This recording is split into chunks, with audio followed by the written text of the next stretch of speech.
Senator Sasse, thank you for sharing Thank you. time with us today in this chapter of your life. We are recording this conversation on July 15th, 2026. We're near MD Anderson, where you're receiving treatment. As you know, this interview will be shown at the Western Conservative Summit, which is sponsored by the Centennial Institute at Colorado Christian University. Our theme this year is a new birth of freedom, reigniting the American dream. And so before we get into our conversations and questions I've got for you, I thought I might just give you a chance to bring greetings. And many in the crowd will have been praying for you and are otherwise eager to hear your thoughts today. So bring them greetings.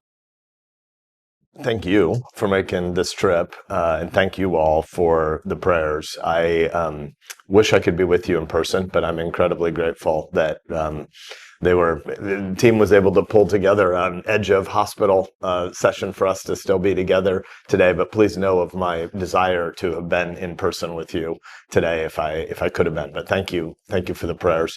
It is pretty crazy in 2026 to get to be the inheritors of the 250th anniversary of this republic. And when I think about the 500 or however many of you are gathered today, it warms my heart to think about how the founders in general, or maybe Tocqueville in specific, would have thought about these kinds of assemblies, because most of life isn't done by coercion, by power, by government. The vast majority of life is done by voluntarism and persuasion and free assembly. And the kinds of things that you're doing and trying to pass on today wouldn't just make sense in town meetings across the mid-Atlantic and across New England in 1776, or Philadelphia in that hot summer of 1787, or Tocqueville trying to explain America back to Frenchmen and to Europeans about who are these crazy people who are not only lovers in free assembly for religious purposes, but also economic entrepreneurs that come together and try to build better projects. But all the way forward to President Reagan's famous line that in a republic we're always only one generation away from the extinction of freedom. It doesn't pass along in the bloodstream. You have to actually persuade people, and that's what you're doing today. Is you're assembling to celebrate our glorious inheritance. At some level, the heart of conservatism is gratitude, recognizing the unbelievable gifts that have been given to us, and then you're doing the work to pay it forward. So it's a one cheer for politics kind of moment, but it's a three cheers for voluntarism and love of neighbor and free speech, free assembly. So thanks for what you're doing, and I'm genuinely heartened by your work and wish I could be physically present with you. You've held a number of interesting titles: senator, university president, historian, professor, author, husband, father. If the headline read, "This is Ben Sasse," what's the story?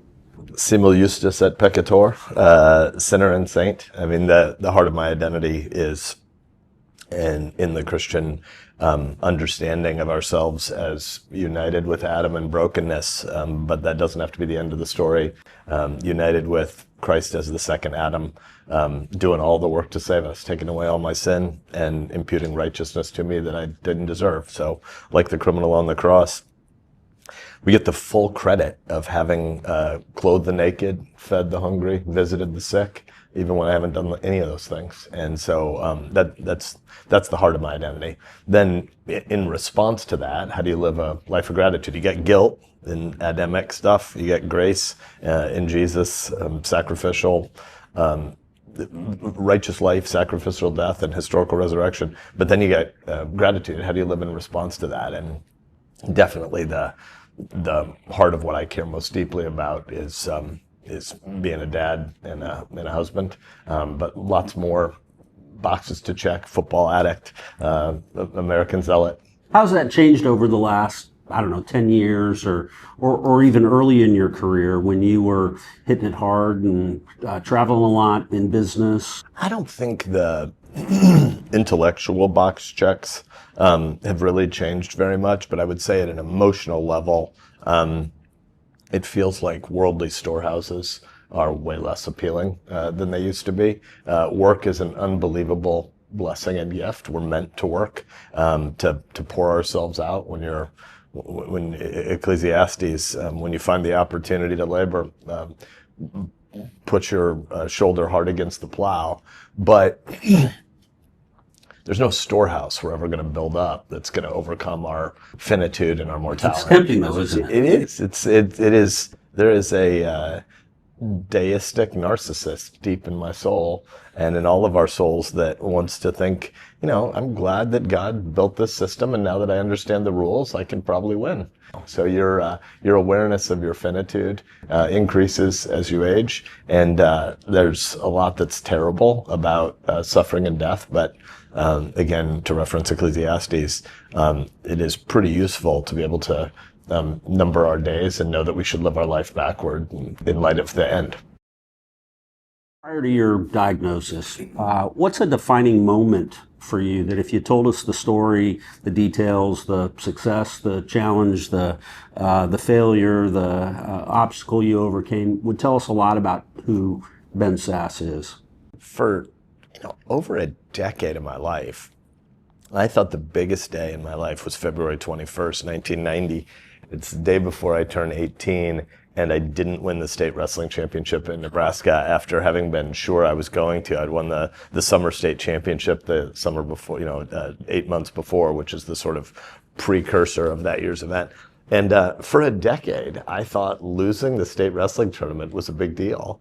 And at some point, at 35 or 40, I realized not only is this a weird obsession, not that big of a deal, I'm pretty much more grateful that I lost than that I won. I learned a lot more from having to grit and grind after not winning the state championship than would have been the temporary joy and pride, partly right, partly wrongful, in that. But I'll fast forward to something a little less sobering, which is when we were first running for Senate, my kids were 12, 10, and 2, and my wife and I bought a rickety old RV. The press named it the Benebago in Nebraska. We tried to dress it up as the campaign bus. I bet that was fun, actually. It was spectacular. Yeah. Like serving in the Senate wasn't the greatest thing. Running for the Campaigns Senate are fun. was so much Campaigns fun. are fun. Yeah. And we have 93 counties. I would sometimes jokingly say, and a dozen of them have people.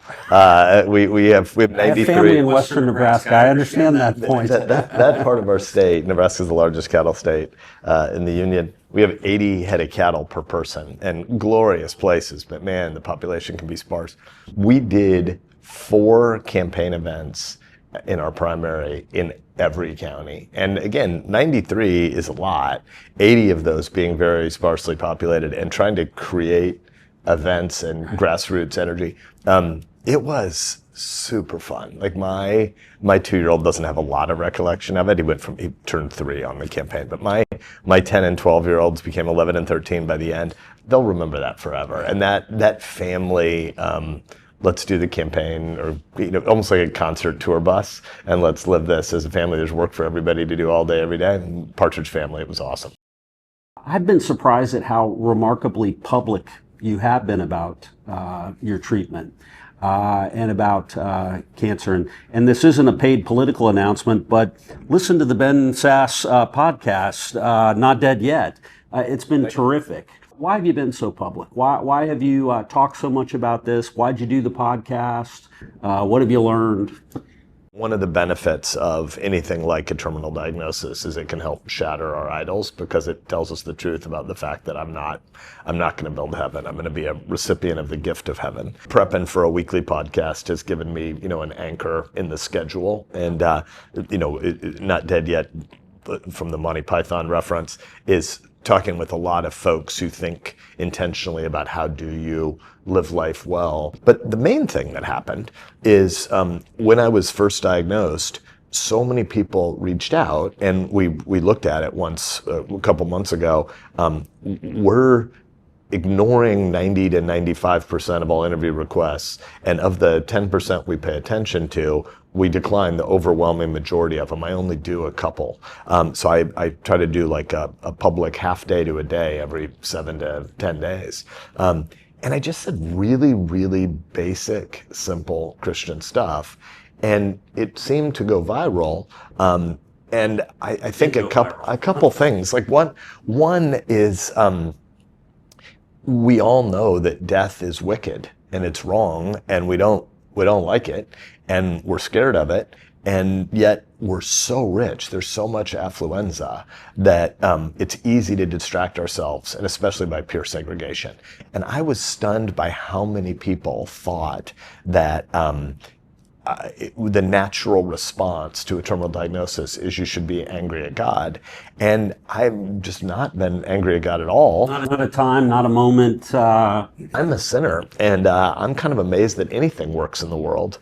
And when I look at the crooked timber of my heart and the straight edge of the law, it's pretty obvious to me the problem is me, not the law. And the fact that we're under a curse has always been true. This isn't unique to Ben Sasse that I got a terminal diagnosis. We're all on a terminal diagnosis. We're all on the clock. Nobody gets out of here alive. And so just giving an account for the hope that is within you was a pretty simple duty.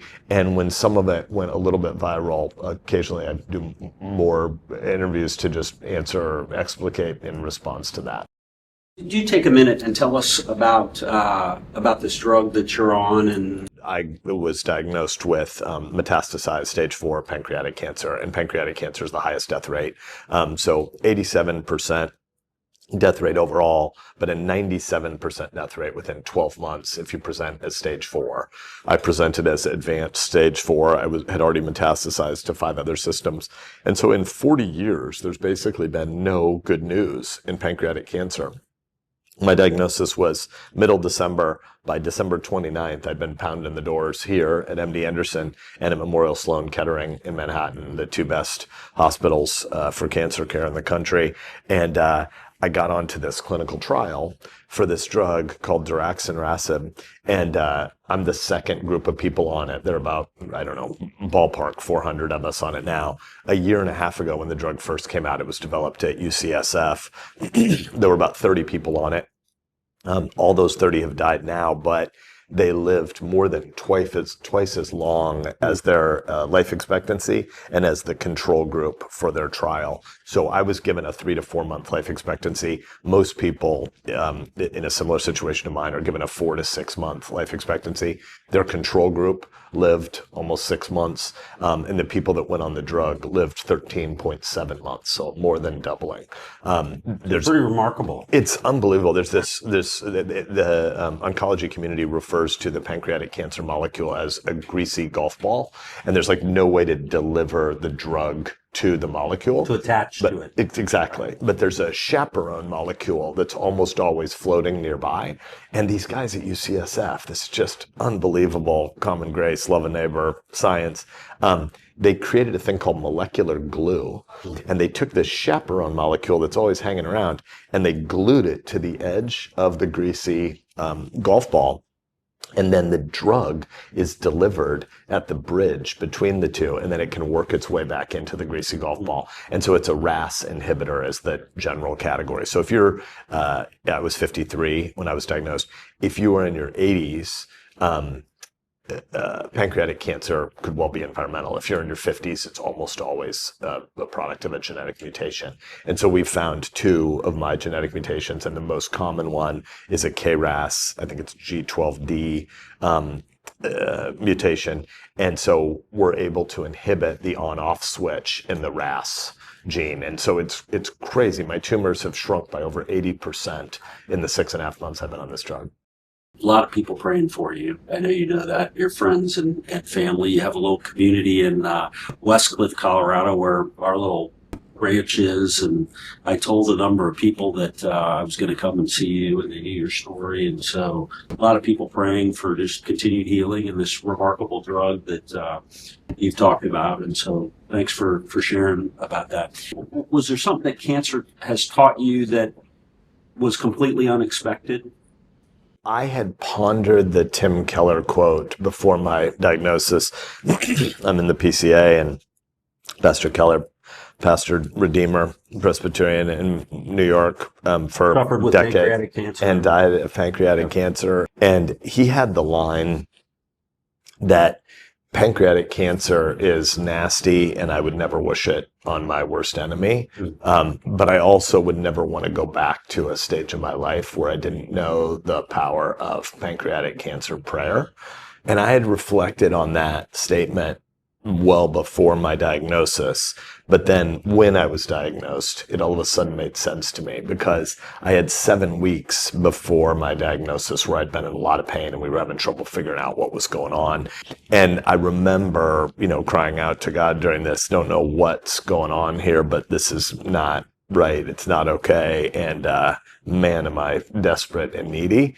And knowing that we're desperate and needy is a heck of a lot better than deluding ourselves and thinking we're not desperate and needy.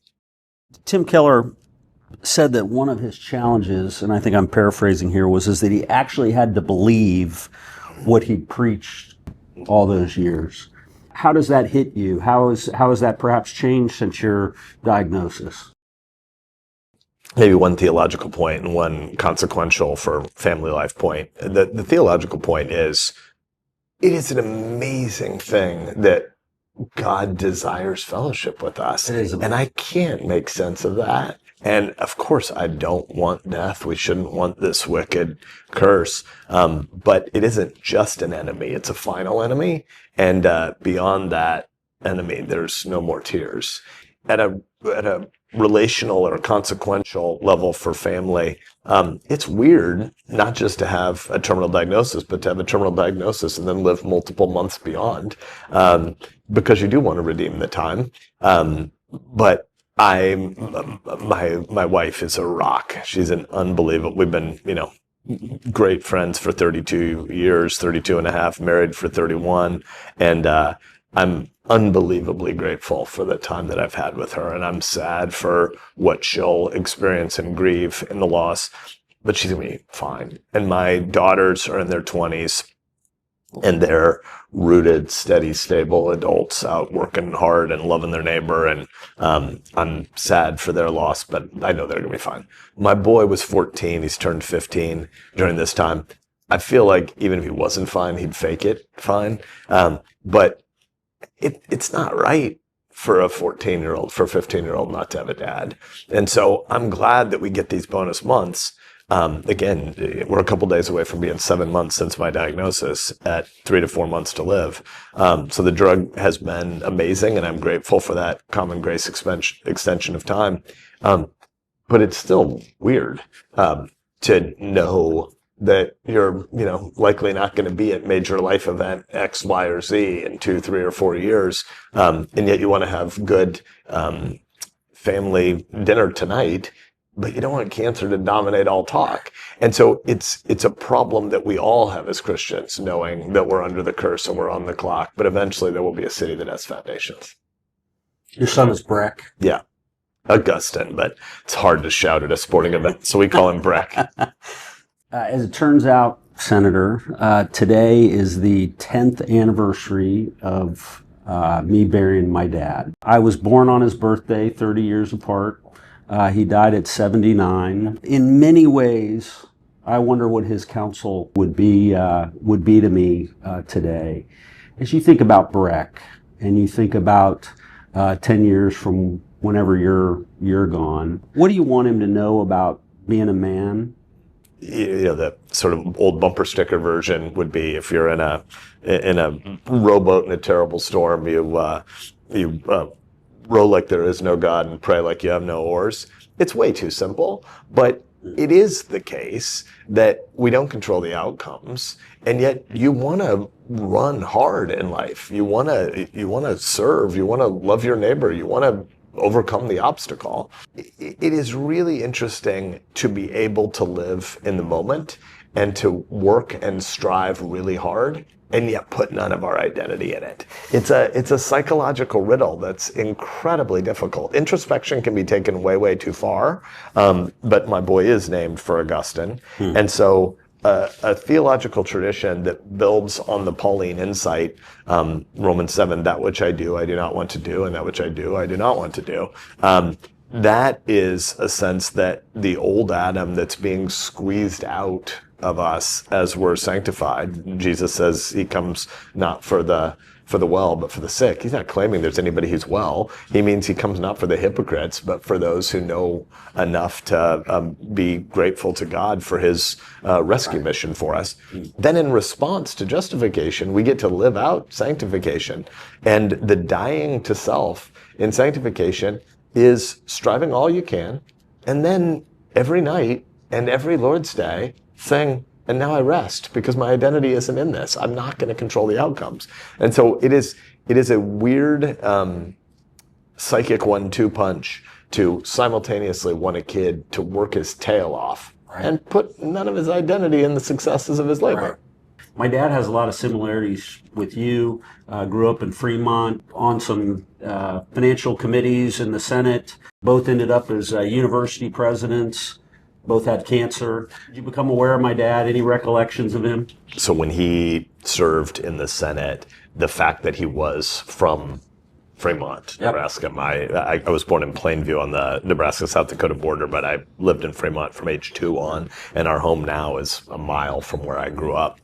So I knew of Senator Armstrong from childhood, but I knew of his faithful Christian witness and his thoughtfulness about I would call it two kingdoms identity, right? Like you want to teach Americans to be zealous about the unbelievable gift and inheritance that we have in this, the greatest constitutional system in the history of the world. The Constitution is not the most important document ever written, but it's by far the most important political document ever written. And so celebrating that with gratitude, and yet not having our whole identity in that. So I am an American, and I am a constitutionalist, and I am a conservative, and I am a Republican. But those identity markers are, 4, 5, 6, 7, and 8. They're not 1, 2, 3. And I think your dad lived that really, really well. I became a college president very young, but I was 37. And so that was sort of the first time that I ever, in a very intentional way, didn't just have a sense that he existed, but I thought about him as somebody that would be a really interesting role model and mentor. As I think back to my dad's era in the Senate and sort of the moral majority and so forth, would you maybe compare and contrast that, the good and the bad, with Christians in politics today? I think it's super important for us to recognize the temptations to idolatry in our politics. And America is the greatest government that's ever existed. Like I can say that with zeal and without qualification. And yet America's not eternal, right? America is not going to bring about heaven. It is a system of government built to maintain order in the public square so that free people can try to do the more important things by persuasion and voluntarism and love. And so, the First Amendment, obviously, complicated way that the amendments came about, or that the Bill of Rights came about at the end of Philadelphia. And so we shouldn't oversimplify the fact that there were a couple of amendments that tried to be numbered ahead of it. So the First Amendment wasn't exactly built to be the first thing after, but it was very intentional to not put the Bill of Rights inside the document, because the constitutional structure is a negative document. What we're saying is there's a private sector and a public sector, and the most important stuff is private sector. Of governance, there's state and local stuff close to the people, and there's distant stuff off in our national capital. And the more important stuff is state and local. And then of national government, if all men were angels, we wouldn't need government. And if all governors were angels, we wouldn't need checks and balances. We're going to have an Article 1 legislature, an Article 2 executive branch, and Article 3 judiciary. We're going to call them separate but equal branches, but at the end of the day, the legislature's not just listed first, it is preeminent. So let's divide its power again. And so we're going to distinguish between a House and a Senate. And this is a mixed constitutional system. The Senate had aristocratic elements, and the House was supposed to have super populist elements. They're going to have different constituencies, different timelines. The House is a finite body. The word Congress just means meeting, right? And so whatever Congress we're in right now, the 120-something Congress, it's a 2-year meeting that ends in 1 year, 11 months, and 29 days. There's always the Congress that goes away. The Senate never goes away. It's a continuing body, and the absolute max of the Senate that could ever turn over is 33% in a 2-year period. So the majority of the Senate that was there in the last Congress is still going to be there in the next Congress. Why does all this nerdiness matter?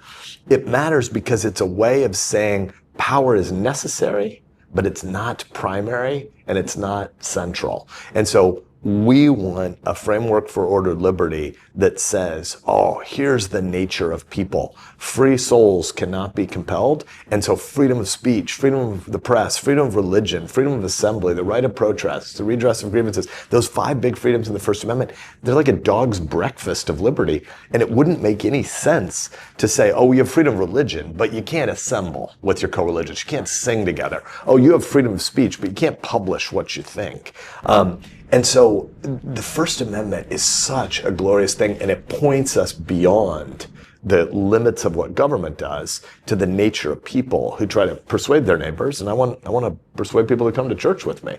I don't want to use the state to do that. You want to take the philosophical framework, which you just described, then where does the rubber hit the road on that? How should it? First of all, I'm an unabashed, 3-legged stool Reagan fusionist conservative, right? Like I believe in a robust national security that today has to counter the CCP threats, but when we were kids was countering Soviet Union expansionistic tyranny.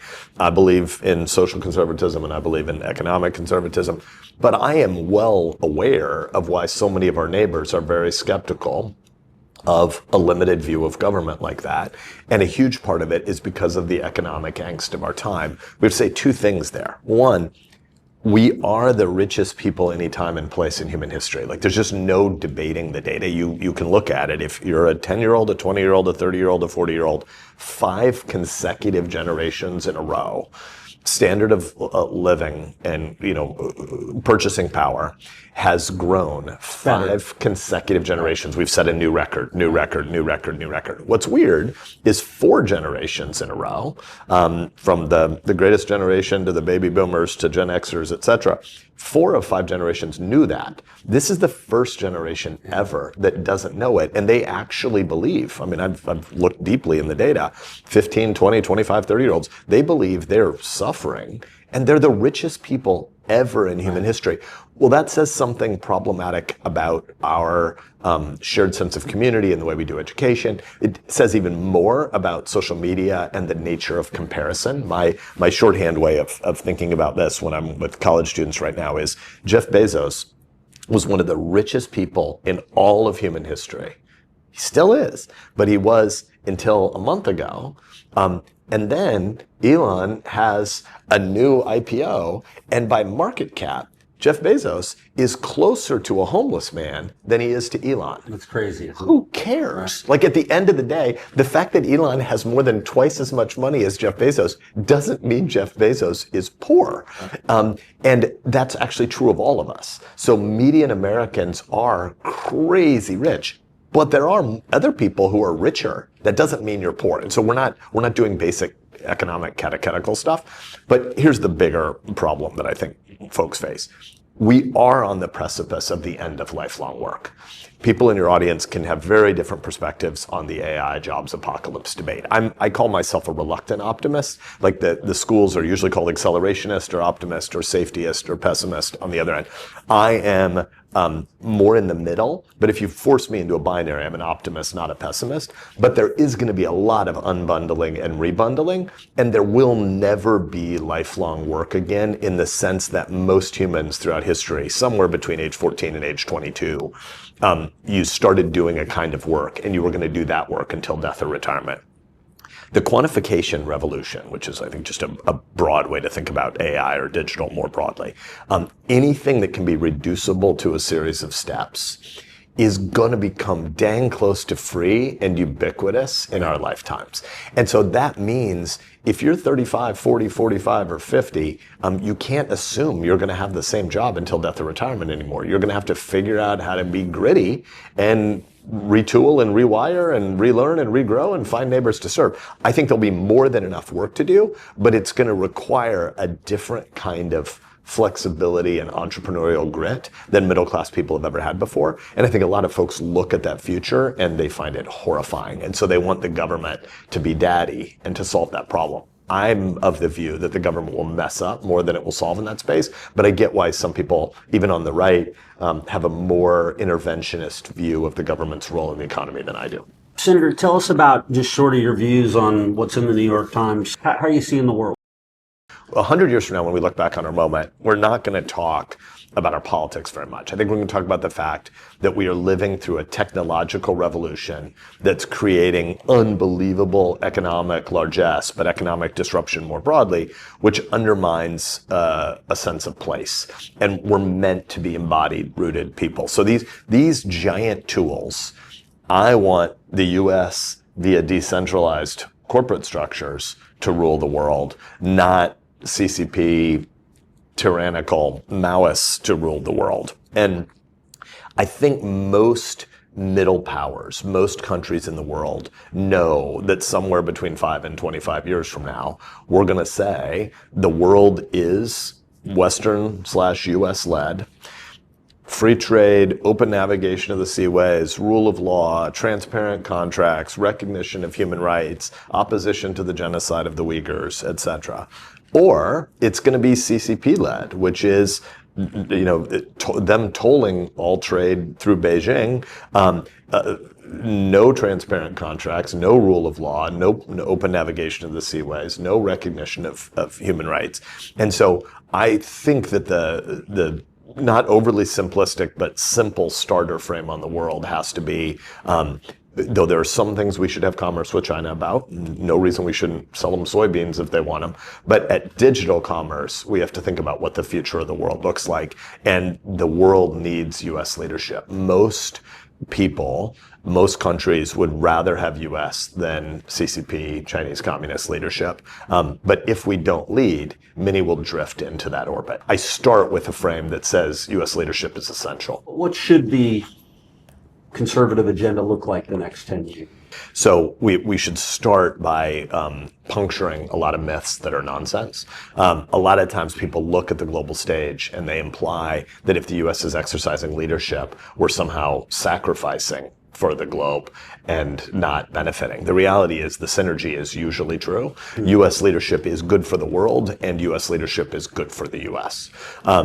I want a small government.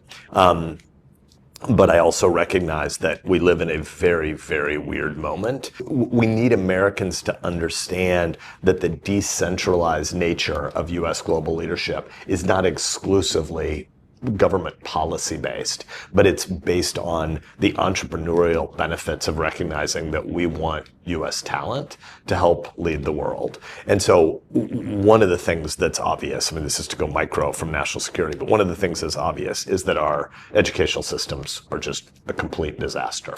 And we spend an insane amount of money for less than a third of our kids, less than a third of 8th graders can read and do math at an 8th grade level. And an 8th grade level isn't rigorous enough for, 8th graders. We should be expecting a lot more. The potential and the capacity of most souls, in most brains, is a lot more than that. And we've just got a disastrous system. And I think we're still beholden to a factory model schooling structure that we're going to have to transcend. And I think this speaks to a broader Tocquevillian challenge before us, which is we need to build lots and lots and lots of new institutions. Some of those are going to be built in partnership with government, but the vast majority of what Americans need to build is not primarily governmental. It's recognizing that in the same way we 150 years ago went from agrarian to urban industrial society, we're now moving from industrial society into a digital world, and we need to build hybrid institutions that can manage that moment. We need massive reform in K-12 and in higher ed, but a huge part of it is recognizing what should be the come and go nature of the future, which is, I don't know that students need to be 45 months in residence in one place, all 8 semesters in the same zip code. But I do know that 4 years after you matriculate, you're not done forever. So what does it look like to do continuing learning and have cohort-based community? I think about Colorado Christian University. What's your advice to me as chairman, to our board of trustees, to our administration and staff, to ensure that as a Christian, conservative Christian university, that we're doing what we need to do to prosper the next coming generations and really to prosper our country? There's that old adage that culture eats policy for breakfast. And Michael Porter? Yeah, absolutely. It's totally true that the culture of a place is more important than any one decision you're going to make. And so, like you, having done a lot of board work in my life, I had a mentor once who said, a really good board is always noses in, fingers out. There's no topic you can't ask questions about. That doesn't mean you should micromanage any of this. So you don't want micromanagement, but you sure as heck do want the board to understand the culture of the place. And holy smokes, does hiring matter? Does training matter? We have strong cultural expectations about what Colorado Christian or institution X, Y, and Z are and what we're going to build. How should the school be thinking about artificial intelligence? All technology brings costs and benefits. And whenever you make a change, you're making a change or you're adopting a technology because you see the upsides, and we're often not reflecting enough on the downsides. And so Postman has this kind of quasi-mythic Greek conversation when the pencil was invented. And this one guy says, holy crap, this is going to be an amazing aid to memory. And the wise man says, what are you talking about? The pencil's awesome, and we should go ahead and do it. Written language is great, but it's going to destroy memory because we've had an oral tradition, and now that we can write this stuff down, we're going to get really lazy and dependent on the written text and on the pencil. And I think we need to recognize that a huge part of what AI is going to do is externalize a lot of IQ. And at one level, there are tons of benefits to that. I don't think IQ is the single most important variable in life. And so a lot of 65th percentile IQ folks are going to be able to start performing as 95th percentile folks because we'll be able to externalize it. And some of the EQ on IQ, what's truly human about X, Y, or Z project, and the human relational aspects are going to be uniquely human and more important. And so EQ on IQ is going to allow a lot of people that didn't have the same IQ to produce. That's great, but we should also recognize that a huge part of what we care about as Christians is the cultivation of virtue. And virtue can't be cultivated fast. And our technological culture is always lying to us that everything can be insta. You should have an insta take on everything. You should always know your view on everything immediately. And the truth of the matter is, humility and wisdom probably requires shrinking the denominator of stuff that I'm claiming competence about, taking longer to form an opinion, and still being able to repent and change, sometimes moral repentance, sometimes just acknowledge that I had an opening view that I now want to revise. And so I think insta culture is super dangerous, and our technology creates a sense that we ought to be able to move really, really fast, and it's why we don't do a lot of reading. We know The Atlantic has an amazing cover story this month on America's move to being a post-literate culture. And don't quote me on this. I know we're only saying it with 500 or 600 of our closest friends, but I heard a guy the other day, and I haven't gone and checked the sourcing yet, but I think 18 to 30-year-old males in the U.S. today are more likely to have revolving online gambling debt than to have read a book in the last year. Oh, it's just tragic. That is not a formula for a healthy republic, and yet the digital revolution is going to tell us that that kind of stuff is normal. Now, what should we do about it? We should definitely be wrestling with these powerful tools. There's a lot to be learned. There's a lot of experimentation that should become normal for us, and it's going to be hard to admit we got to learn and relearn. I don't want to lead you to wisdom and other things, but it seems to me like the role for a conservative Christian institution like Colorado Christian University actually is that the idea that we're teaching wisdom and teaching people to think, that there's really tremendous value in that. It's sort of an unbelievably, green pasture market for us in that. Yes, 100%. How should we think about more than ever before, right? There are qualitative and there are quantitative things, and the moment we're living through is a hockey stick curve around access to quantitative insights. But the most important things in life are still our loves. And how do we rightly order our affections and our loves? And where do you find that wisdom? And I think that is a huge part of what a place like CCU does, we love our neighbor by ushering them into a community that transcends time and place. Our friend Bob Woodson famously said, God give me the strength to tell and pursue the truth, especially when it is inconvenient to me. And he also said, I want to soar where others are afraid to walk. Senator, you've described yourself as a conservative before a Republican, and that you were willing to oppose a president of your own party when you believed conscience and constitutional duty required it. My question is really about Christian statesmanship and how you see Christian statesmanship. Would that it be that we could have more believers loving their neighbor in these callings. But one of the main reasons why is because Christians should be less desperate and less grasping over the idea that politics could ever bring heaven. Right? So I think we are called to give an account for the hope that is within us, and that is that Jesus is going to accomplish it all. But our job in government is not to bring about heaven. It is to restrain evil and create an ordered public square that allows people to evangelize their neighbor and to raise families and to start a business.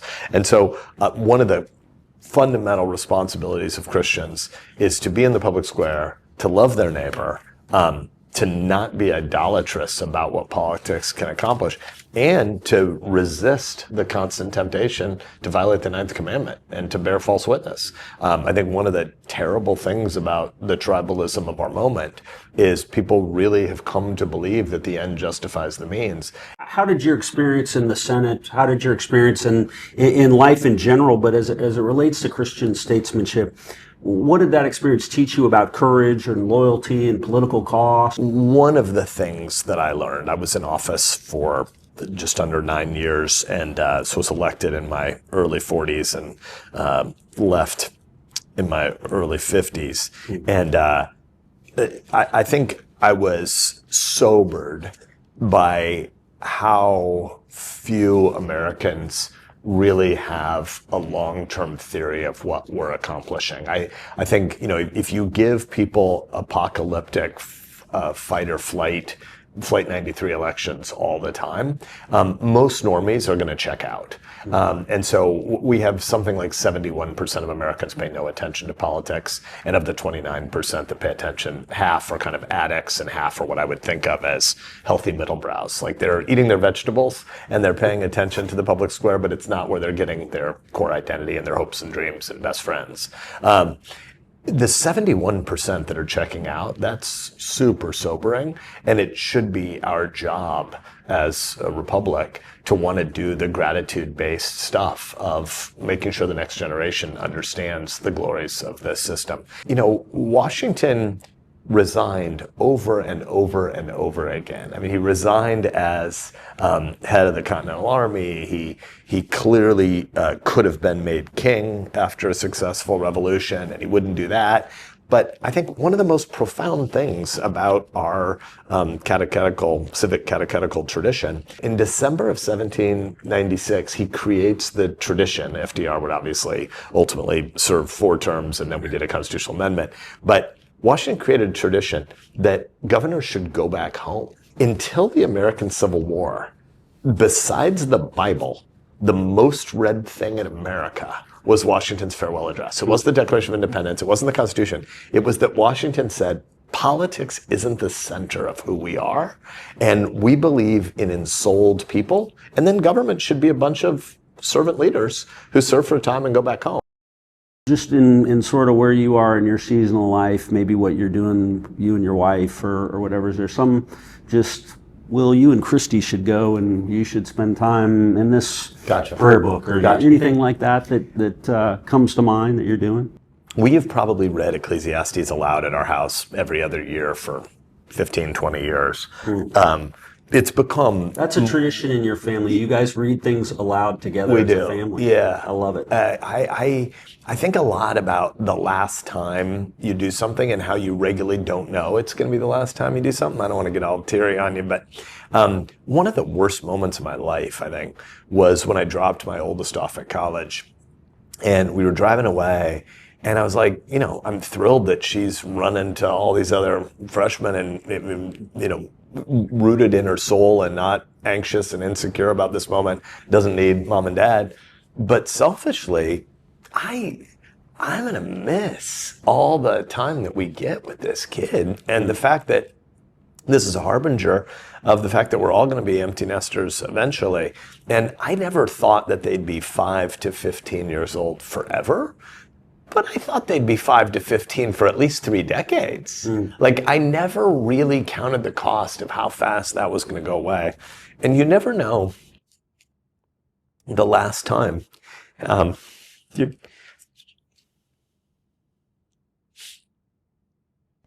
I think about that, and I actually think you've shared that wisdom that's not just if you have pancreatic cancer. I mean, our days are numbered. Psalm 90 is one of my favorites, as I've shared with you before. Yeah. God's friend Moses writes in Psalm 90, Lord, teach us to number our days aright, that we may gain a heart of wisdom.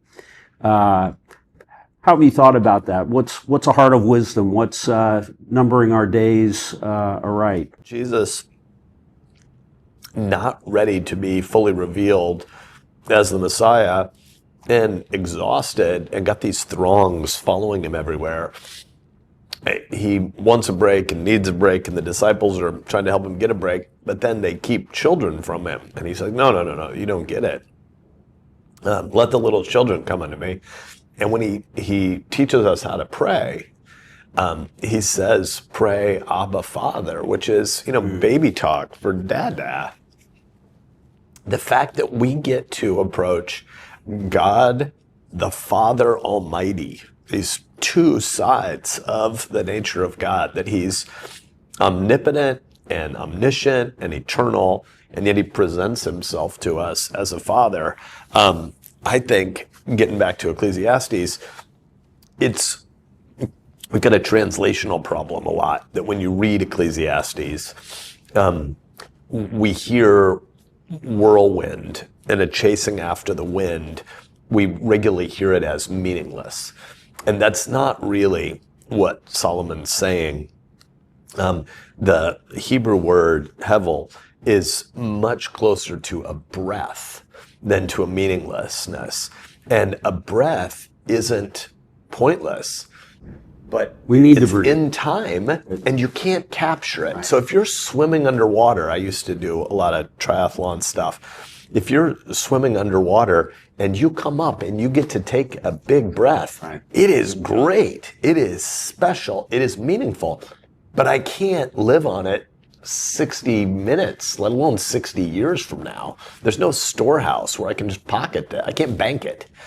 And I think that a huge part of the nature of learning to live the Christian life well is recognizing that though we have a lot to do, a lot we get to do, there's a Sabbath day every 7, but 6 days we get to, and we have to go out and respond in gratitude.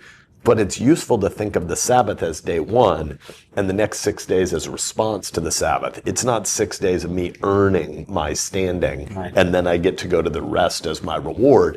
The rest is given first. The indicative precedes the imperative. The adoption and the acceptance precedes the accountability and the expectation. And so the language of breath as something to be received as a gift and cherished is pretty great. I don't earn it, and we've spent a lot of time reflecting on that at our house. Speaking of not earning it, I have thought a lot and prayed a lot about our time together, and one of my hopes is that you would give a crystal clear sense of what is your hope. You opened with that, but I just know thematically how much Jesus has meant to you, and it just exudes. It comes out as professor. It comes out in the way you thought about world affairs as senator. It came out as a teacher and university president. But I'm really thinking about it just as it relates to Ben. Would love to just hear sort of your closing. What are the seminal comments that you would otherwise make about who is Jesus to Ben? One of the glorious things about Christianity is not just the challenge and criticism that it can withstand, but the challenge and the criticism, the doubt that it invites. You know, we say to the doubting Thomases, not get away from us, come right on up to the bar. Paul says, if Christ was not raised, we among all men are to be pitied. Yes. At the end of the day, the evidence that demands a verdict is death is terrible, but death is not final, and it's not final because Jesus' resurrection is the first fruits of an afterlife. And it was a terrible, terrible thing when Jesus was crucified on Gethsemane. But when there's an eclipse and a blackout and an earthquake or whatever, and graves break open and dead bodies start wandering around, this is because things are not as they should be. And Adam and Eve in the garden succumbed to a bizarre temptation to say this gloriousness of fellowship with God, this is all? And God didn't leave us east of Eden forever. He promised that the God-man would come and fulfill on our behalf what Adam and Eve couldn't. And so what Jesus has done reverses the wickedness of the curse. And to whom else would we go? Our great hope. Senator, thanks for this time. Thank you. I'm certainly grateful. God bless you. God bless you. We're going to continue to pray for you. Thanks for coming. Hope to have you back out in Colorado sometime. I would enjoy that. Blessings on you. Thanks a lot.